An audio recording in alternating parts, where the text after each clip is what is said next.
নাড়া দেয়, সেই দিনই সে উপলব্ধি করেছিল এই দুনিয়া ক্ষণিকের। এখানে কেউ চিরস্থায়ী নয়, একদিন তাকেও এই পৃথিবী ছেড়ে চলে যেতে হবে। তাই এই অল্প সময়কে কোনোভাবেই অপচয় করা যাবে না।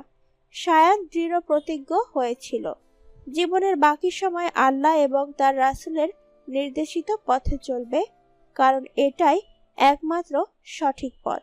সে সর্বদা চেষ্টা করে পরনারীর থেকে দূরত্ব বজায় রাখতে।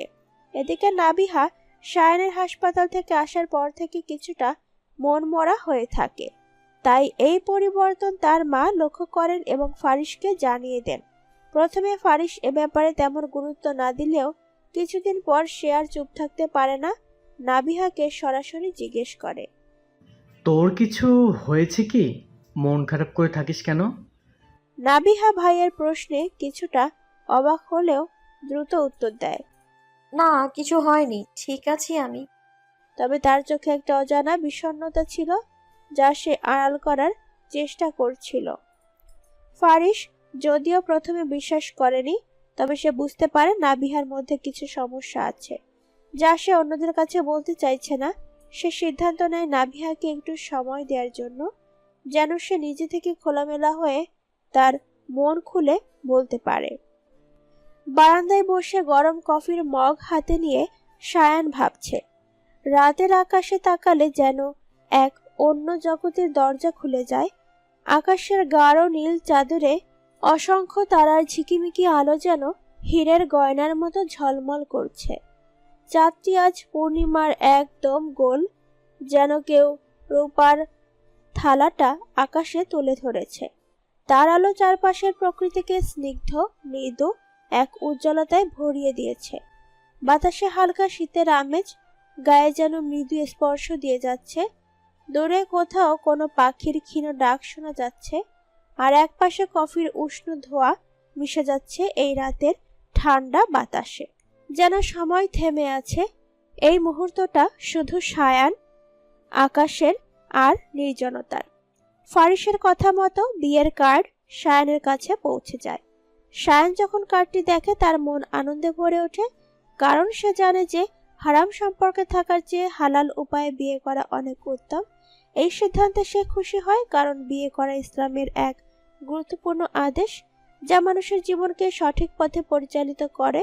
বিয়েতে ফারিসের সব বন্ধুরা আসলেও সায়ান আসেনি দেখে ফারিস ভেবে নেয় সায়ান তাকে হিংসা করে, সেজন্য বিয়েতে আসেনি। এদিকে সায়ান ভাবে এখানকার বিয়ে বাড়িতে ছেলে মেয়েদের অবাধে মেলামেশা, চাইলেও নিজের দৃষ্টি নিচে রাখা যায় না। এর চেয়ে না যাওয়া ভালো। ফারিসকে না হয় পরে বুঝিয়ে বলবে। কফি পান করতে করতে সে সব ভাবল সায়ান। ফারিসও ছাড়বার পাত্র নয়। বিয়ের দুদিন পর বৌভাতের অনুষ্ঠান, সেখানে সায়ানকে আসতে বলেছে। এবার আর কোনো অজুহাত শুনবে না সে। তার সাথে এও বলেছে সায়ান না আসলে তার সাথে কোনো সম্পর্ক রাখবে না। ফারিসের এই কঠোর সিদ্ধান্ত সায়ানকে এক গভীর দ্বিধায় ফেলে দিল। সায়ান তার বন্ধু ফারিসকে খুব ভালোবাসে, কিন্তু বিয়ের অনুষ্ঠানে যাওয়ার বিষয়ে তার মনে কিছুটা অস্বস্তি কাজ করে। সায়ান একজন ধর্মপ্রাণ মানুষ এবং এই ধরনের বড় পারিবারিক অনুষ্ঠানের কিছু দিক তার মনোপুত নয়। তবে ফারিসের কথাগুলো তাকে ভাবতে বাধ্য করল। অবশেষে সায়ান তার মনের দ্বিধা নিয়ে সিদ্ধান্ত নেয় সে অনুষ্ঠানে যাবে, কিন্তু এক শর্তে। সে সেখানে অতি সংক্ষিপ্ত সময় থাকবে এবং কোনো রকম বাড়াবাড়ি থেকে নিজেকে দূরে রাখবে। সে ফারিসকে ফোন করে তার সিদ্ধান্ত জানায়। অনুষ্ঠানের দিন ফারিস খুব খুশি হয়, কারণ তার বন্ধু সায়ান আসছে তাই। সায়ান অনুষ্ঠানে পৌঁছে হাসি মুখে ফারিসকে শুভেচ্ছা জানায়। ফারিসের বউ নাদিয়া ও সায়ানকে আন্তরিকভাবে স্বাগত জানায়। সায়ান সৌজন্যমূলক মাথা নাড়ায়, কিন্তু সায়ানের উপস্থিতি সেখানে এক নতুন অধ্যায়ের সূচনা করে। অনুষ্ঠানে একজন অতিথি সায়ানের দিকে গভীর দৃষ্টিতে তাকিয়ে থাকে। তার চোখে বিস্ময়, কৌতূহল আর এক ধরনের অজানা অনুভূতি। সায়ান এদিকে মেয়েটির উপস্থিতি টের পেয়ে অস্বস্তিতে পড়ে যায়। এদিকে ফারিস তাকে না খাইয়ে কিছুতেই ছাড়বার পাত্র নয়। ফারিস সায়ানের সঙ্গে মেয়েটির পরিচয় করিয়ে দেওয়ার চেষ্টা করে, কিন্তু সায়ান কৌশলে বিষয়টি এড়িয়ে যায়। এদিকে মেয়েটির নাম আনিকা এবং তার চোখে সায়ানের জন্য এক ধরনের অনুরাগ দেখা যায়, যা নাবিহা খেয়াল করে খুব বিরক্ত হয়। সায়ানের প্রতি আনিকার চোখে যে অনুভূতি ফুটে উঠেছে তা নাবিহার নজরে পড়েছে। আনিকার এই আচরণ নাবিহাকে ভীষণ বিরক্ত করে। অনুষ্ঠানের এক ফাঁকে নাবিহা ফারিসের কাছে গিয়ে বলে, দেখো ভাইয়া, ওই আনিকা আপুটা আমার একদম ভালো লাগছে না। ও সায়ান ভাইয়ের দিকে কেমন ভাবে তাকাচ্ছে দেখেছো? ফারিস সন্দিহান চোখে চেয়ে বলে, এতে তোর কি সমস্যা? আনিকা ভালো মেয়ে, আর সায়ান তো এমনিই সিরিয়াস মানুষ, ওসব নিয়ে চিন্তা করার কিছু নেই।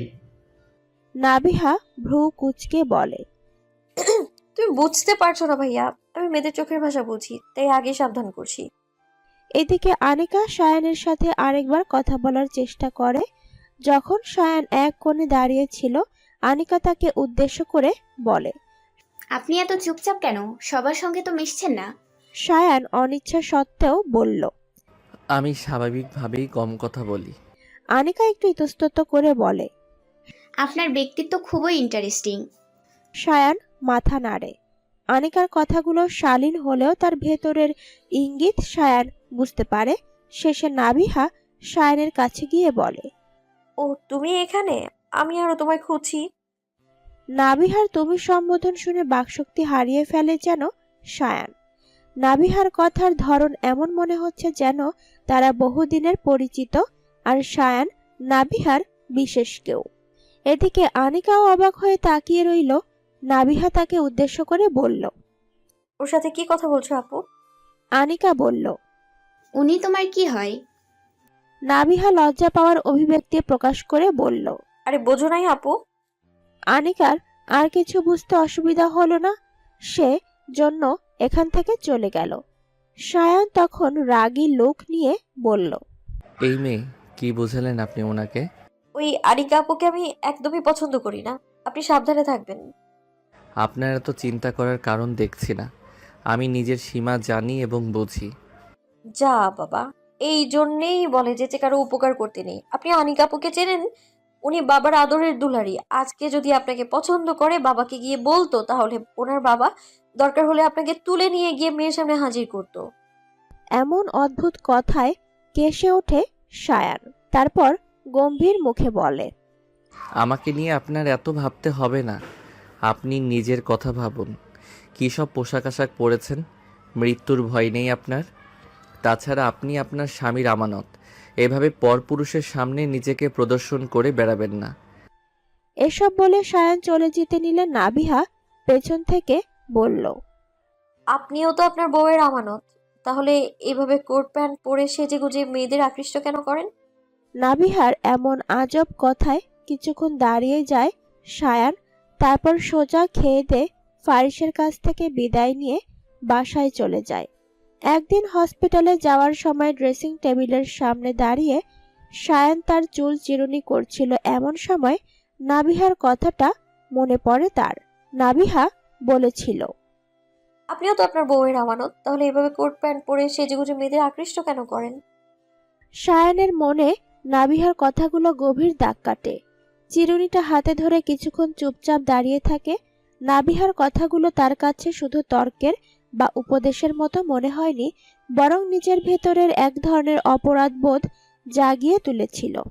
সে আয়নায় নিজেকে তাকিয়ে ভাবতে থাকে, আমি কি সত্যি এমন কাজ করছি যা আমার স্ত্রীর আমানতের সঙ্গে অন্যায়?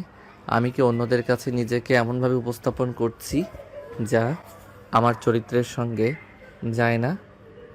এরপর সায়ান হসপিটালে যাওয়ার জন্য প্রস্তুতি নিতে নিতে ঠিক করে আজকে চিরুনি করবে না, হাত দিয়ে চুলগুলো একটু ঠিক করে নেয়। তারপর আবার শার্ট পরতে গিয়ে ভাবে, এই শার্টগুলো পরলেও তো একটা নতুনত্ব ভাব আসবে। তাহলে কি আমি এখন শার্ট পরে হসপিটালে যাব না? শার্ট হাতে নিয়ে বসে বসে কিছুক্ষণ ভাবলো। তারপর উঠে গিয়ে শার্ট গায়ে দিতে দিতে বলল, দূর, ওই মেয়েটা একটা পাগল, সাথে আমাকেও পাগল বানানোর ফোন দিয়ে আসছে। ছেলেদের জন্য পর্দার মূলনীতি 1, শালীন দৃষ্টি, পরিচিত অপরিচিত নারীদের দিকে অহেতুক দৃষ্টি না দেওয়া। 2 শালীন পোশাক, শরীরের গুরুত্বপূর্ণ অংশগুলো ঢেকে রাখা এবং এমন পোশাক পরিধান না করা যা নারীদের মতো বা অশালীন। 3 আচরণ, নিজের কথাবার্তা, আচার আচরণ ও চলাফেরায় নম্রতা এবং সম্মান বজায় রাখা। 4 সংযোগের সীমা, নারীদের সঙ্গে অহেতুক মেলামেশা ও হাসি ঠাট্টা এড়িয়ে চলা। আমি তো এগুলোর কোনোটাই করছি না, তাহলে অহেতুক দুশ্চিন্তা করার কোনো মানে হয় না। তারপর শায়ান পূর্বের মতোই রেডি হয়ে হসপিটালে চলে যায়। অপরদিকে নাবিহার মধ্যে অমূল্য পরিবর্তন লক্ষ্য করে চলেছে তার সহপাঠীরা। ইদানিং ছেলে বন্ধুদের সাথে মেলামেশা তো দূরের কথা, তাদের সাথে কথাও বলছে না। যারা নিজ থেকে কথা বলতে আসছে তাদেরকে এড়িয়ে চলছে সে। নাবিহা আর সাদিক একসঙ্গে স্কুলে যাওয়া, পড়াশোনা, হাসি ঠাট্টায় দিনগুলো আনন্দে কাটতো। সাদিক মনে মনে নাবিহাকে ভালোবাসতো, কিন্তু কখনো তা প্রকাশ করেনি। সে ভাবত কলেজে ভর্তি হওয়ার পর উপযুক্ত সময়ে নাবিহাকে প্রপোজ করবে। এরপর যখন সাদিক পড়াশোনা শেষ করে নিজের পায়ে দাঁড়াবে তখন নাবিহাকে বিয়ে করে নেবে। কিন্তু ইদানিং এসে নাবিহা সাদিকের সাথে কথা বলে না। সাদিক নিজ থেকে কথা বলতে আসলেও নাবিহা কৌশলে এড়িয়ে চলে। নাবিহার আচরণে বড় পরিবর্তন এসেছে। সাদিক যখনই কথা বলতে চায় নাবিহা কৌশলে এড়িয়ে যায়। এমনকি নাবিহার সেই চঞ্চল হাসিটাও যেন কোথায় হারিয়ে গেছে। একদিন সাদিক আর সহ্য করতে না পেরে নাবিহাকে জিজ্ঞেস করলো, তুই এইভাবে দূরে দূরে থাকছিস কেন? আমি কি কিছু ভুল করছি? নাবিহা একটু থেমে বলল, তুই কিছু ভুল করিস নাই সাদিক। আমি শুধু আমার জীবনের এক নতুন পথে চলার সিদ্ধান্ত নিয়েছি। সাদিক অবাক হয়ে বলল, কিসের নতুন পথ? তুই কি আমাকে আর বন্ধু মনে করিস না? নাবিহা মাথা নিচু করে শান্ত গলায় বলল, আমি ইসলামের পথে ফিরে যাওয়ার সিদ্ধান্ত নিয়েছি। আমি এখন থেকে পর্দা করব আর ছেলেদের সঙ্গে অহেতুক মেলামেশা বন্ধ করব। আমাদের ধর্মে এই সম্পর্কগুলোকে অনুমতি দেওয়া হয় না, তাই আমি তোর সঙ্গে কথা বলা কমিয়ে দিয়েছি। সাদিক চুপ করে রইল। কিছু বলার ভাষা তার ছিল না। সে জানতো নাবিহা খুব মডার্ন মেয়ে, সে ধর্মের বিষয়ে কমই জানে, কিন্তু এত বড় সিদ্ধান্ত সে এত তাড়াতাড়ি নেবে তা ভাবতে পারেনি। তুই তো জানিস আমি তোকে কতটা। সাদিকের কথা শেষ করার আগেই নাবিহা তাকে থামিয়ে দিল। দয়া করে আমার কঠিন অবস্থায় ফেলিস না সাদিক। আমি জানি তুই আমার ভালো চাস, কিন্তু এই ভালোবাসাটা আমার জন্য হালাল নয়।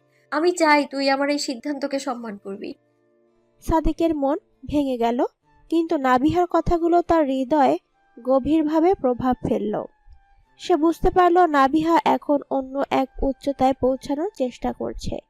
নাবিহা আর সাদিকের পথ দুটো ভিন্ন হয়ে গেল, কিন্তু সাদিক কিছুতেই নিজেকে বোঝাতে পারছে না সারাক্ষণ নাবিহার সাথে কাটানো মুহূর্তগুলো তাড়া করে বেড়ায় তাকে।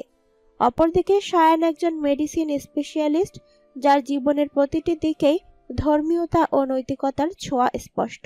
সে কেবলমাত্র একজন দক্ষ চিকিৎসকই নয়, বরং একজন সৎ, নীতিবান ও ধর্মপ্রাণ মানুষ।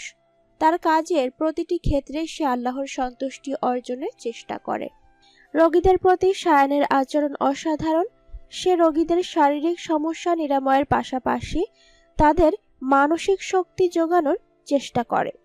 শায়ান বিশ্বাস করে সৌন্দর্য শুধু বাহ্যিক নয়, এটি একজন মানুষের আত্মা এবং চরিত্রেও নিহিত। তাই সে কখনো রোগীদের প্রতি অবহেলা করে না এবং সর্বদা তাদের সাহায্যের জন্য প্রস্তুত থাকে। শায়ান তার পেশাগত জীবনে কোনো অন্যায় বা ভুল পথে পা বাড়ায় না। অর্থলিপ্সা বা খ্যাতির পেছনে ছুটে সে নিজের নীতিবোধ বিসর্জন দেয় না, বরং প্রতিটি কাজ সে ন্যায় ও সততার সঙ্গে করে। তার এই নৈতিকতা তাকে অন্য চিকিৎসকদের থেকে আলাদা করে তোলে এবং রোগীদের মনে বিশেষ স্থান করে দেয়। ধর্মীয়তার এই গভীর সংযোগ তার চরিত্রকে আরো উজ্জ্বল করে তোলে। রোগীদের সেবা করার মাধ্যমে শায়ান আল্লাহর কাছে তার দায়িত্ব পালনের চেষ্টা করে।